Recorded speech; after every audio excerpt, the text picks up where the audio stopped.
கத்திரிக்காய் வத்தல் போட்டிருக்கேன். வரி கத்திரிக்காய் வயலட் கலர்லேயும் கிடைக்கிறது, லைட் க்ரீன் கலர்லேயும் கிடைக்கிறது. எனக்கு லைட் க்ரீன் கலரில் கிடச்சிது. வாங்கின்னு வந்து ஒரு 2 கிலோ வாங்கின்னு வந்து வத்தல் போட்டேன். இதில் வந்து நான் உப்பு எதுவுமே போடலை. அப்படியே வெறுமை கட் பண்ணி வெயிலில் காய வச்சு எடுத்திருக்கேன். நல்லா மொறுமொறுன்னு காஞ்சி போச்சு. அதை வச்சு இன்றைக்கி வெத்த குழம்பு எப்படி பண்ணுறதுன்னு பார்க்கலாமா? அதில் கொஞ்சமாக எடுத்துட்டு நல்ல வெந்நீரில் வந்து ஊற வச்சுருக்கேன். வெந்நீரில் ஏன் ஊற வைக்கிறேன்னா நல்லா சாஃப்டாகிடும், சீக்கிரமும் குழம்புக்கு வெந்து போயிடும். போட்டாக்க நல்லெண்ணெய் விட்டுருக்கேன். அதில் கடுகு, ஒரு ஸ்பூன் கடுகு, அரை ஸ்பூன் வெந்தயம் போட்டுருக்கேன். அதுக்கப்புறம் கொஞ்சம் ஒரு கொத்து கருவேப்பிலை, ஒரு வத்த மிளகா, இதெல்லாத்தையும் போட்டு நல்லா வறுத்துக்கலாம். கடுகு நல்லா பொரிஞ்சுடுத்து. அதுக்கப்புறம் ஒரு 10 சாம்பார் வெங்காயம் உரித்து வச்சுட்டுருக்கேன், அதையும் போட்டுட்டேன். அதுவும் எண்ணெயில் நல்லா ஃப்ரை ஆகட்டும். அதுக்கப்புறம் ஒரு சின்ன ஸ்பூனில் 2 ஸ்பூன் பெருங்காயப்பொடி போட்டுக்கிறேன்.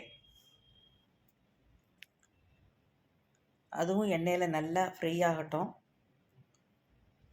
அதே ஸ்பூனால் ஒரு ஸ்பூன் மஞ்சள் பொடி,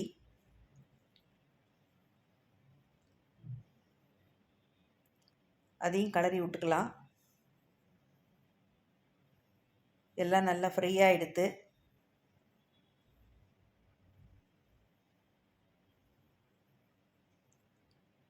அதுக்கப்புறம் நான் வெந்நீரில் ஊற வச்சேன்னு சொன்னேன் இல்லையா, அந்த கத்திரிக்காவை தண்ணியை இருத்துட்டு இதில் போட்டு அதையும் நல்லா கிளறிக்கலாம். ஒரு 5 நிமிஷம் இதிலே வேகட்டும். அது கத்திரிக்காய் பற்றியெல்லாம் தண்ணியில் போட்டதுனால நல்லா சாஃப்டாக எடுத்து இதில் போட்டு ஒரு 5 நிமிஷம் வேகட்டும். அதுக்கு தேவையான உப்பை போட்டுக்கலாம். நான் இந்த கத்திரிக்காயில் வந்து உப்பே போடலை, அதனால நான் குழம்புக்கு தகுந்த உப்பை போட்டுக்கிறேன். இப்போ நல்லா ஃப்ரையாக எடுத்து இந்த ஸ்டேஜில் சாம்பார் பொடி போடுறேன். ஒரு 2½ டேபிள் ஸ்பூன் சாம்பார் பொடி போட்டிருக்கேன். காரம் ரொம்ப வேண்டாங்கிறதுனால நான் சாம்பார் பொடி போட்டுக்கிறேன். கொஞ்சம் காரம் பரவாயில்ல சாப்பிட்லாங்கிறவா தனி மிளகா பொடி போட்டுக்கலாம். இல்லை தனி மிளகா பொடி ஒரு ஸ்பூன், சாம்பார் பொடி ஒரு 1½ ஸ்பூன் கூட சேர்த்து போட்டுக்கலாம். மிக்ஸ் பண்ணி அதை கூட போட்டுக்கலாம். இப்போ பாருங்க, சாம்பார் பொடியும் நல்லா ஃப்ரையாக எடுத்து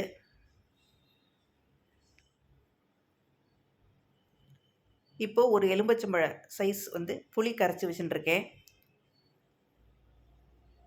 அதையும் இதில் விட்டுக்கிறேன்.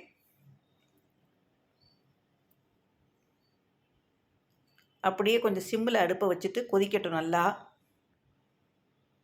ஒரு 15 நிமிஷம் கழித்து பார்த்தேன்னா நல்லா கொதித்து திக்காகிடும். பார்த்தேன்னா இப்போ எப்படி ஆயிருக்கு பாருங்கோ. அந்த கத்திரிக்காய் வத்தல் போட்டோம் இல்லையா, அதுவும் நல்லா வெந்து போய் சீக்கிரமே குழம்பு ஆகிடும். கொஞ்சமாக வெல்லம் போட்டுக்கலாம். இந்த புளிப்பு, உப்பு, காரம், இந்த வெல்லம் எல்லாம் சேர்ந்து இந்த வெத்த குழம்பு வந்து டேஸ்ட் அமக்கலமாக இருக்கும். அதுவும் இந்த கத்திரிக்காய் வத்தல் வாசனை வேறு சூப்பராக இருக்கும். அவ்வளோதான், ரெடியாக எடுத்து